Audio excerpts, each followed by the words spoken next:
Welcome to the Kenney Show. Hey, you guys, welcome to the Kenney Show. I'm wicked excited to be here with you today, and I'm going to probably keep this sucker kind of short. I just have like a little letter, a little love note from my heart to yours, or maybe a little boop boop from my brain to your brain, from my little librarians up in my head to the little librarians in your head. I'm going to start. I'm going to start with a little story.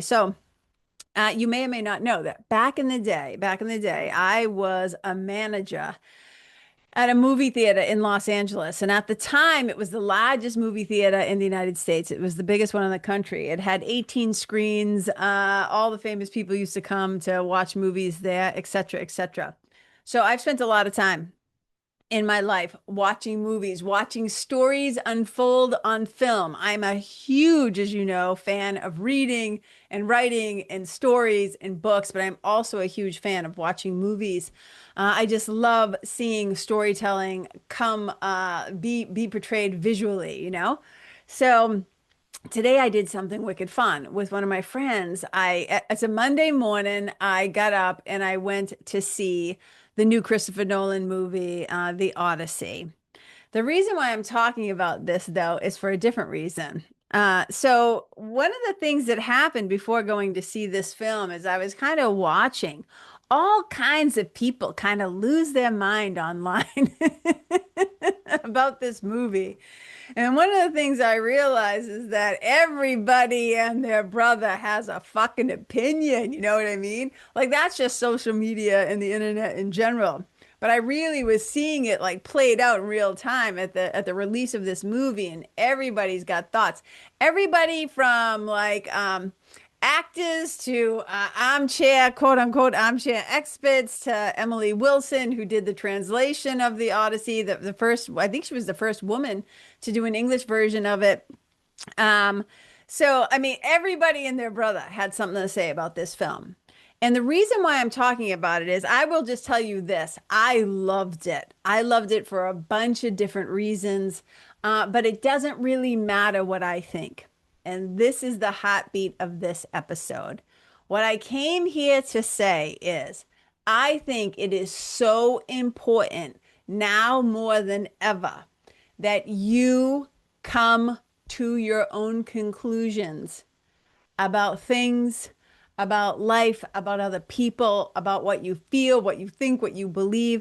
I just think it is so important in this day and age when we are being fire hosed with this made up idea about influences and like all this shit, all these people who are paid to make money off of their opinion and trying to get other people to buy into their opinion.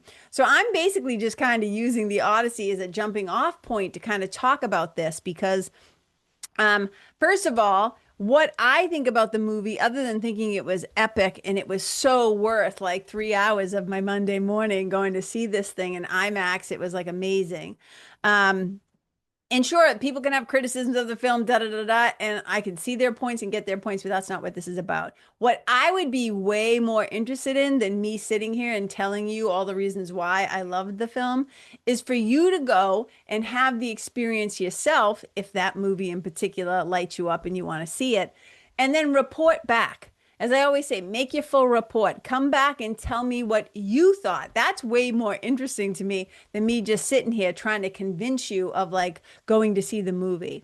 Because that's one of the dangers, right? There's many dangers, but one of the dangers of listening to everybody else, I can't tell you how many times my sweetie and I at home have gone to watch a movie or something. And I'll say, we should check this out. And he'll say, Rotten Tomatoes said this, or the critic said that, or whatever. When you just look it up online, you'll see other people didn't like it. And one of the things I always say to him is this, but they're not me. They're not us. We could totally love it. I said, let's get some skin in the game. Let's hit play. And if we're in it like 10, 15 minutes and we can't stand it, it's like no harm, no foul. But I want to find out for myself what I think, what I feel, what I believe. Because it's just way too easy, you guys, to give your power away. And I was recently like watching something kind of unfold online. And there was like this slew of like young white American women who were trying to push this whole like quote unquote trad wife, right? Like the traditional wife, like the woman stays home and is submissive to the husband and doesn't even vote, just follows what her husband's vote is and doesn't have a job and doesn't have her own money and like all this bullshit, right? So I was watching this whole trend online of these women just doing this whole trad wife bullshit thing. And the whole time I'm watching it happen and I'm watching the stuff, like the story that they're selling, right? The bullshit that they're trying to sell to all these women. And women were gobbling it up. All kinds of women were gobbling it up, right? And look, if that's your bag, like if that's what how you want to live your life or whatever, no harm, no foul. I'm not here to judge you. I'm just saying I was watching all these women tell these other women that they shouldn't have their own money and they should just give their power away. They should be submissive to their husbands and they shouldn't vote or have jobs. They should just homeschool and they should homestead and they should make everything from scratch and be skinny and pretty and beautiful and blah, blah, blah, blah, blah. All the while, they're running their own memberships and their own courses and selling their products and calling themselves trad wives so people will relate to them. All the while, they're running a racket and stuffing their pockets full of their own money, right? Money that they've made off of these women that they're telling to just stay home. Like, I was just watching it all. And I'm like, this is the danger of buying into the opinions. This is one of the many dangers of influences and being influenced by what other people think, what other people tell you you should do, what other people tell you you should believe. And one of the things I can say, and it makes me think about this post that I did like a really long time ago. And I went searching for it while I was thinking about this, right? It popped up not that long ago. So I'm going to hold this up. Now, I don't know. This is something that I found. So I'm holding it up and this is what it says. It says, be careful when you follow the masses, masses. Be careful when you follow the masses. Sometimes the M is silent, right? Be careful when you follow the masses because sometimes the M is silent. And that's the thing. That's the thing about social media and the internet is that it's really easy for information to travel quickly, but it doesn't mean that the information is tried and true and tested. It's really easy when you don't have your own like sanctum sanctorum within yourself, your own place where you can find state safety and a sense of self and know where you stand on things. It's really easy to get swayed. It's really easy to find yourself blindly following some influencer, some politician, some person with an agenda, some cult leader, some religious figure, some whatever. And from my heart to yours, please, please, please, please, please, I always want you to do your best to come to your own conclusions. I say it all the time as a spiritual mentor, as a coach, as a yoga teacher, as somebody who leads workshops and retreats. I'm here to offer and share, right? What any good external teacher does. I say external teacher, meaning anybody outside of you. We all have our own internal teacher, I believe, right? But anybody who's an external teacher, what the good ones are really doing is they're pointing back to your own inner teacher. They're pointing back to your own inner knowing. They're pointing back to your own like feelings and thoughts and experiences and evidence, right? Now, we've also been told a lot of times to just trust your gut, which I always say, yes, and, right? Like, yes, and I want you to trust yourself. I want you to trust your inner teacher. I want you to trust your own lived experience. And we all have our own built-in cognitive biases, right? We all have our blind spots. We all have those places. So sometimes our gut instinct is like, oh, yeah, that's the thing that feels right or feels good. It's often also the thing that feels most comfortable or familiar. So we have to question these things. So when we're coming to our own conclusions, we have to make sure that we're not just doing shit blindly. Sometimes we don't want to follow our own bullshit blindly either, just like we don't want to follow the masses, right? Because so take a look around. Take a look around. Do you think most of the masses know what they're talking about? Oh, that's all I'm going to say. So here's what I would say instead. Whether it comes to a movie like The Odyssey, or it comes to making decisions, or it comes to watching stuff on the internet that does. I mean, look at the marketers and the advertising people, right? The PR people, whatever. They know how to spin a story. They know how to spin a story.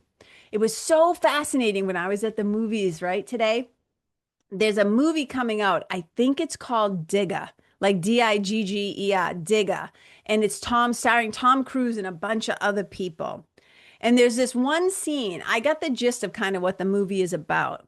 But there's one scene where this character, Digger, who is played by Tom Cruise, I just got this from the preview from the trailer. And like the world is like in big trouble. Like the world is kind of like coming to an end or something like that. And everybody's saying it's Digger's fault. He got us into this. He's going to get us out of it. And everybody is like, what are you going to do? What are you going to do? And he's like, you hit people with the facts first, but then you tell them the story. And what he was saying basically is that it's a con. It's a con, right? Like people make it appear like they're telling you the truth, but then they're really spinning something in the background. They're telling you a story to meet their own agenda. So the facts had been played out. Things had happened, but now we're going to tell you the story about this thing. We're going to write our own ending. And we've seen this throughout history. We see it right now with people trying to change the history books and change what's being taught in school and whatever. Like they're trying to erase all the ways, all the ways that America has gotten it wrong. Look, we've gotten a lot of things right. God bless. And when we look back at our own violent, brutal colonialism, racism, like all of our history, we can't erase that. All right, and I'm back. I just took a little side quest, but here's what I'm trying to say. Right? It's so important that we just don't drink the Kool-Aid and take other people's word for it. I've done several podcasts about this because this is something that is near and dear to my heart, is empowering other people, right? Like encouraging you to trust yourself, but don't just do it through blind faith, right? So here are some of the things that I would say, all right? And here's the other thing, and why I say, don't take my word for it. Like find out for yourself. Gather your own evidence. Like do some work, right? When you're trying to make a decision or conclusion about a thing. Because here's the reality. Even if you go and see the Christopher Nolan movie, right? And you love it.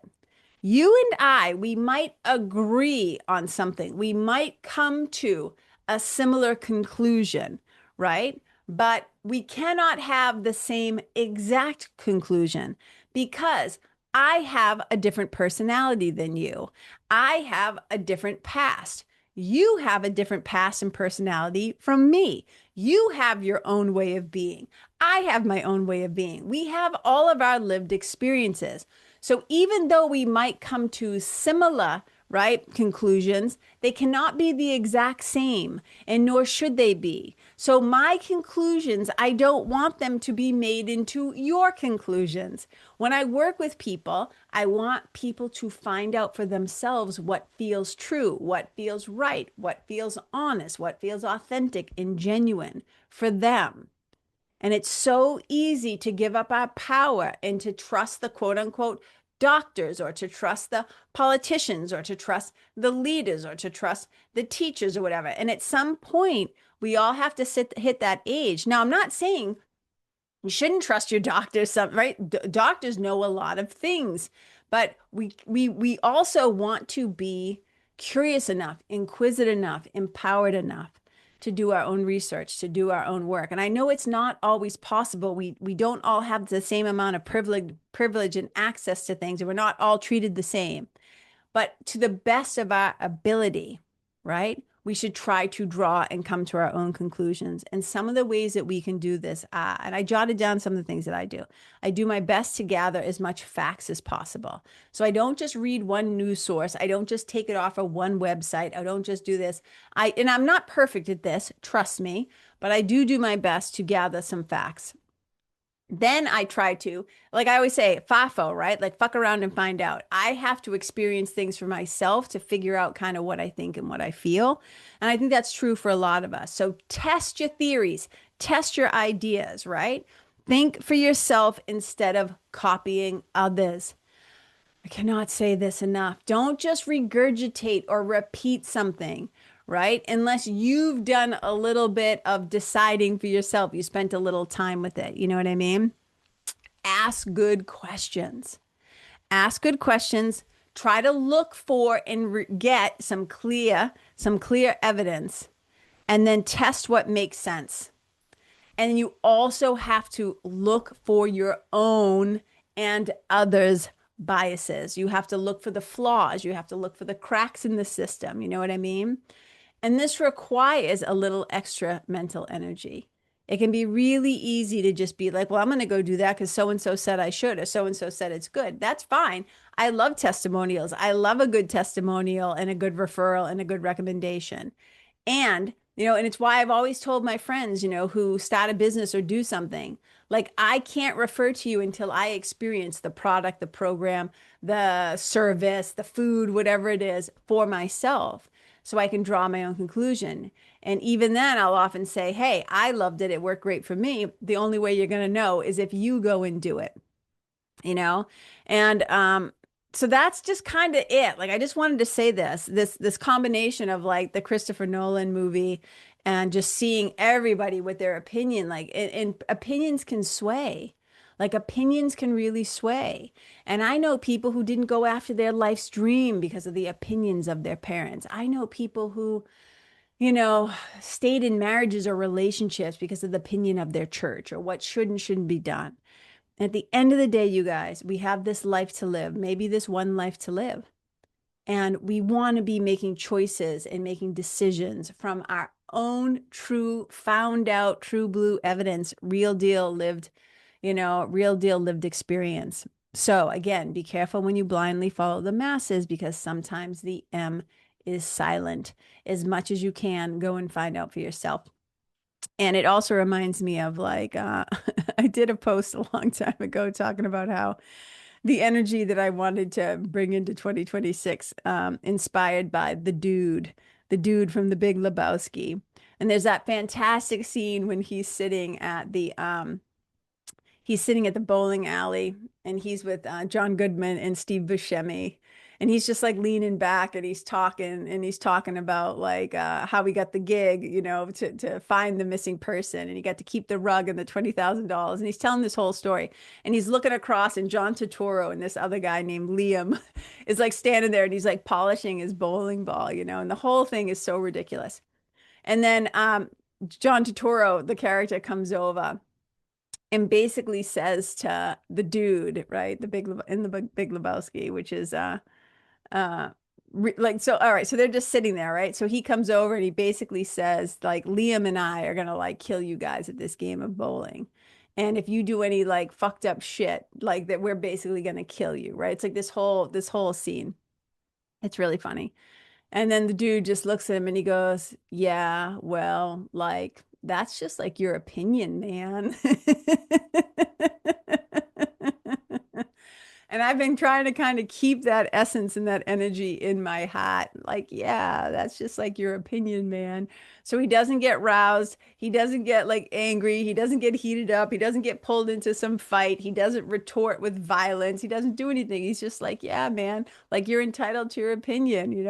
Let people be entitled to their opinions and you figure out what your opinion is. You figure out what your beliefs are. And at the end of the day, man, hold them loosely. I always say on this show, I reserve the right to change my mind because I might be smarter a week from now. I might be smarter 20 minutes from now. I might learn something that I didn't know before that makes me go, huh, I was wrong about that. So that's all I'm going to say about this. Come to your own conclusions. It really matters in this lifetime. All right, you guys, I love you. I hope you have a great rest of your week and going into your weekend whenever you're listening to this. Thank you for being here and spending some time with me. I hope this was helpful in some way. At the very least, just a little reminder to be like, oh yeah, I've been kind of getting sucked into other people's bullshit and I don't have to do that. Pump the brakes, boop, boop, boop, pump the brakes. And just know that I'm sending you lots of love from my heart to yours. As always, if you want to find out whatever's going on, coming, right club, Thai yoga, body work, yoga club, whatever I got going on. You can find it all on my website, KarenKenney.com. And if you want to get on my email newsletter list, you can get all the shenanigans given right into your inbox. Just go to KarenKenney.com/sign up. I'd love to have you join the community. All right, wherever you go, may you leave the animals and the other people and yourself and the planet and the environment better than how you found it. Wherever you go, may you and your energy and your presence and your attitude and your love, may it be a blessing. Bye.